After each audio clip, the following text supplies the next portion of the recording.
What is madness? In earlier times, it was shouting at the dead, seeing what no one else saw, rejecting the world as it was. Today, madness is the opposite. It is believing the news, following rules that contradict themselves, living as if life had some meaning imposed from outside. The modern madman is the lucid one. The insane is the one who refuses to take part in the charade. I tell you, the world did not become an asylum. It always was one. Only now, those who still see are the only ones. Considered dangerous.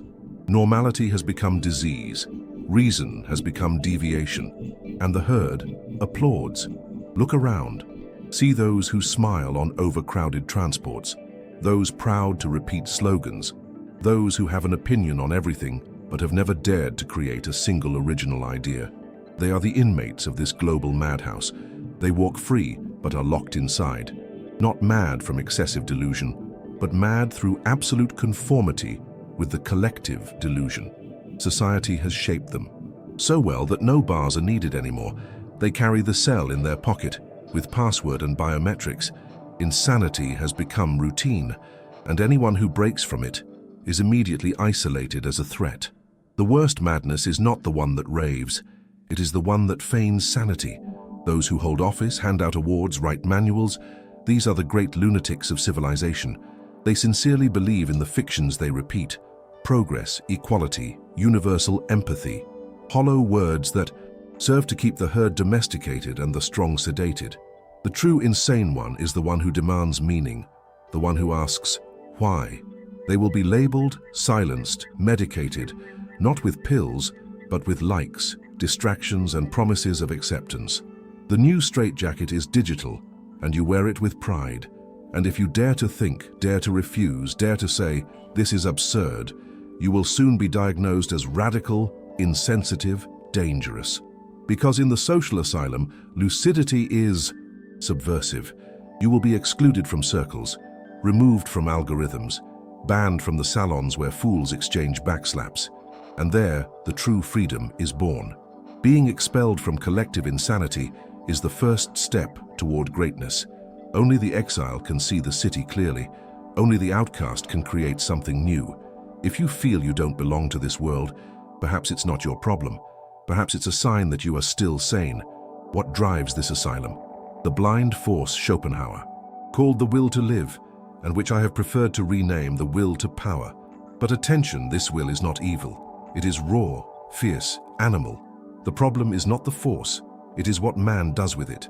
The common man transforms it into routine, wake up, work, eat, repeat, all the while thinking he is living. But he is not.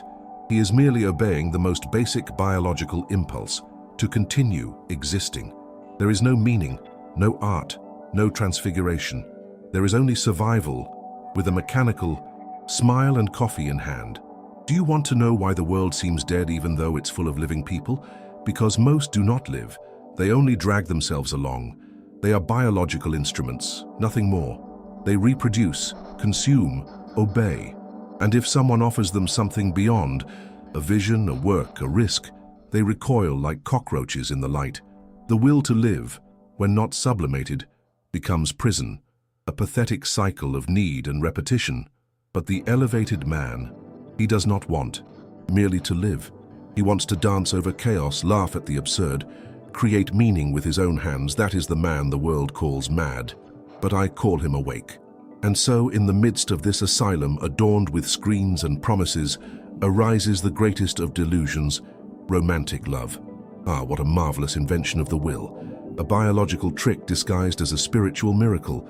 You think you love, but you are merely puppets of an ancestral force that only wants to ensure the species' reproduction. And yet you write songs, films, poetry, all to beautify the prison. Love has become contract, algorithm, life goal, and the more you try to idealize it, the more pathetic it becomes.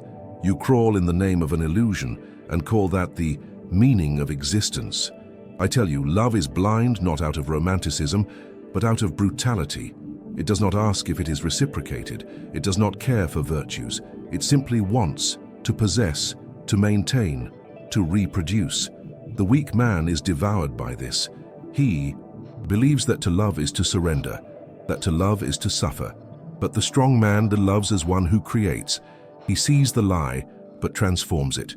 He loves without illusions, without servitude, without crawling. He does not kneel before the woman. He walks beside her or goes alone, because he knows to love is not to need. To love is to be able to choose, even knowing the truth behind the veil. Ah, the woman, not as you were taught, not as an eternal victim, nor as a domestic angel. The woman is nature in its pure state, and nature, my friends, has no mercy. She is the most elegant instrument of the will, the most sophisticated battlefield. Schopenhauer saw her with starkness. Equipped with dissimulation, sensitivity, and cunning, she subjugates the man without force, without cry, without imposition, simply by existing. The gaze, the silence, the absence, these are weapons. And the man, enchanted by his own romantic illusion, kneels before the goddess who never promised salvation. I do not hate her for this, on the contrary, I admire her disguised potency. While the man shouts, she observes. While he parades, she chooses. While he despairs for affection, she tests. Not because she is cruel, but because she is nature. And nature selects, demands, rejects. The woman desires strength, not flowers. She desires presence, not poetry. And the man who does not understand this will always be discarded. The woman does not punish. She simply does not feel. She does not take revenge. She replaces. And if you still haven't understood this, it's because you confuse desire with deserving. The common man lives in trance. He feeds the illusion of love, seeks validation, fears rejection. Everything he does is driven by forces he does not even comprehend, and he still claims to be free. Poor soul. He is just a cog, an obedient piece in life's blind mechanism. He wants status, he wants companionship, he wants security, and believes that this is freedom. But true freedom is to look at all this, feel the impulse screaming within, and still say no. The genius is the one who does not need to win the game, because the game no longer interests him. While the herd chases shadows, the genius raises statues in his own solitude. He transforms desire into work. He transmutes impulse into idea. He still feels but no longer obeys. That makes him incomprehensible, even dangerous, because he does not move like others, does not desire like others, does not bleed from the same wounds. And the world, this normative madhouse, hates what it cannot classify. That is why geniuses are isolated, ridiculed, crucified. Only after death are they turned into saints, because it is easier to venerate than to understand, wanting to be close, yet hurting upon touching. That is the dilemma of human intimacy, the dilemma of the hedgehogs. The closer they get, the more they hurt. The more distant, the more they freeze.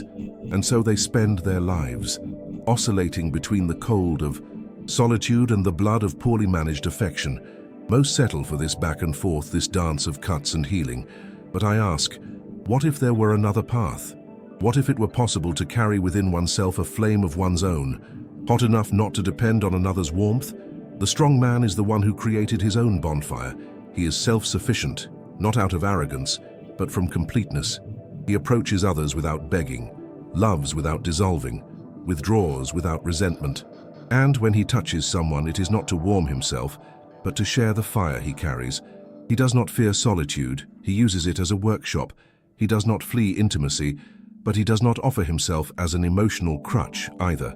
And therefore, he is rare, and therefore, he is necessary. Because in a world of dependent souls, an entire soul becomes both beacon and threat at once. The woman does not reject the weak out of malice. She rejects him by instinct. Compassion is a recent invention. Moral makeup over a natural process that never cared about equality or justice. The species must continue, and weakness threatens that continuity. The man who bleeds, who apologizes for being, who asks permission to feel, this man becomes invisible before the woman. Not because she is cruel, but because her body knows it cannot trust him. The womb recognizes the abyss even before the mind understands it. And the more the world tries to feminize the masculine, the more women secretly yearn for a man who is still rock, not foam, who can bear the weight of chaos without yielding, who does not melt at tears nor fear silence. The problem is not sensitivity, it is lack of center. The problem is not feeling, it is dependence. The woman wants to see the man confront his own pain and overcome it, not for her but for himself, because a man who bleeds in front of a woman is asking to be cradled, but a man who heals in her presence is offering a destiny. Do you want to know when a man begins to become dangerous? When he stops wanting to be desired, when he no longer needs to prove his worth because he has already incorporated it. True self-love is not a scream nor a tattoo of self-esteem. It is silence. It is the calm of not bending, even when the whole world invites him to crawl. The man who is self-sufficient does not despise others. He simply does not bow. His energy is not arrogance but axis, and his presence, that indeed, begins to disturb, because it silently exposes the emptiness of those who still live waiting for approval. And then the game changes. He does not chase, he does not beg, he does not dramatize. He walks. And whoever wishes to come, let them follow. But let them come whole, because he does not offer a cradle to halves. His self-esteem is not inflated, it is solid. It was built with failures, with losses, with nights when no one applauded, and therefore it is unbreakable. This man does not live to conquer the woman, he lives to conquer himself. And in the process he becomes inevitable, because in a world of needy souls, the soul that overflows is always remembered, even after departing. Schopenhauer wanted to silence the will. He wished to extinguish it, as one extinguishes a candle before suffering. But I tell you, to silence desire is weakness. To overcome desire, that is art. I do not deny life, I shape it. I take the raw matter of impulse and transform it into laughter, into work, into philosophy. Refusal is not flight, it is affirmation. The strong man need not yield to appetite to prove he is alive. He looks temptation in the face and chooses the moment, the path, the risk. His will is not suppressed, it is elevated. He does not consume himself in pleasure, he masters it until it becomes creation. True victory is not shouting yes to everything the body desires. It is knowing how to say no with elegance. It is refusing excess, not out of moralism, but out of sovereignty. It is making self-control a silent spectacle of greatness. The current world preaches the opposite. Consume, indulge, expose like pigs at a feast. But the lucid man knows, what is given up too freely loses value. What is lived without choice becomes addiction. Conscious renunciation is the first step of freedom. And what is freedom if not the capacity to master oneself in the face of what everyone else adores on their knees? The majority live without a stage. They act, feel, consume, without ever observing themselves. They are puppets who believe they are authors. But the lucid man, he has built within himself a theater. He not only acts, he watches himself acting. He not only feels, he examines what he feels. His consciousness is a silent audience that does not applaud, but demands excellence. He is creator and creature, judge and defendant, poet and character, and therefore he is at war with himself. But it is a noble war, where each wound transforms into style. He who observes himself can no longer live as before. And here is the secret the world will never accept. Consciousness is not guilt, it is freedom. Because the conscious man may err, but he will never be a slave. He may fall, but he will know why. He may desire, but he will not be dragged away. He sees himself, measures himself, adjusts himself, without needing the morality of the weak, nor the approval of cowards. He does not confess to a priest, nor humiliate himself before gods. His tribunal is interior, and that makes him dangerous, because while others live at the mercy of reactions on he decides when to love, when to leave, when to be silent, and that decision is power. Yes, few will see, few will endure looking at the world as it is, a circus of impulses disguised as reason, a hysterical herd that believes itself enlightened. The majority love their prison, idolize their executioners, kiss the hand that enslaves them. But there are the others, the rare ones, those who awaken with disgust, with laughter, with fury. Those who, instead of shouting, create, who, instead of complaining, build. These form an invisible aristocracy, the legion of the lucid. They wear no medals, they ask for no applause. They are dangerous because they are free, and they are free because they have burned the bridges with lies. These men are not saints, they are not gurus. They are dancers on the abyss. They see chaos, and yet have the courage to write poems. They have loved, been betrayed, lost everything, and still decided not to crawl, not to seem strong. But because they knew any step backward was a return to collective madness, they preferred the cold of clarity to the warmth of illusions. And today they walk alone, but with heads held high, because they know truth is not a prize. It is a curse for the weak, and a crown for those with the soul of a king. Now I speak to you. Yes, you who have come this far. How many times have you pretended not to see?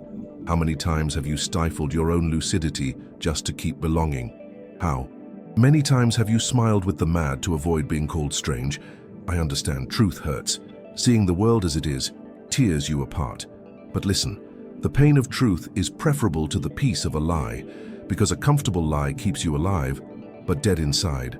Truth, however cruel, is the only road that leads to your greatness. And if you are not ready for it, close this video now. Return to the perfumed cell. Return to the applause of the insane. But if you felt something, even small, anger, fear, admiration, then there is fire within. And if there is fire, there is hope. Like this video and write in the comments, I refuse to go mad with the world. This is not just engagement, it is a declaration, a symbol, a silent pact among the few who still see with clarity. Subscribe to the channel, not because you need more content, but because you might need more courage. Here, I do not give you consolation. I give you a mirror. And whoever stares into that mirror and does not, flirting has already begun to escape the asylum. Remember this, the world did not go mad by accident. It chose insanity because truth was unbearable. It chose addiction because lucidity demands strength. It chose lies because they comfort more than they liberate. But you who still hear this voice, who have not yet surrendered to the noise, you have a choice. You can follow the flow and disappear among the normals, or you can rise, solitary and sovereign, with eyes burning of consciousness and feet firm on your own path. Will you choose the cell or the cross, comfort or freedom, the applause of the mad or the silence of the gods? I did not come into the world to console lambs. I came to awaken sleeping lions in domesticated bodies. If you are one of them, then do not thank me. Respond with action, with greatness, with refusal, because the true lucid one needs no leaders. He needs only a spark. And if this video has ignited you, then go, create, break, shout your existence without asking permission. The madhouse will keep screaming, but now do you walk above it?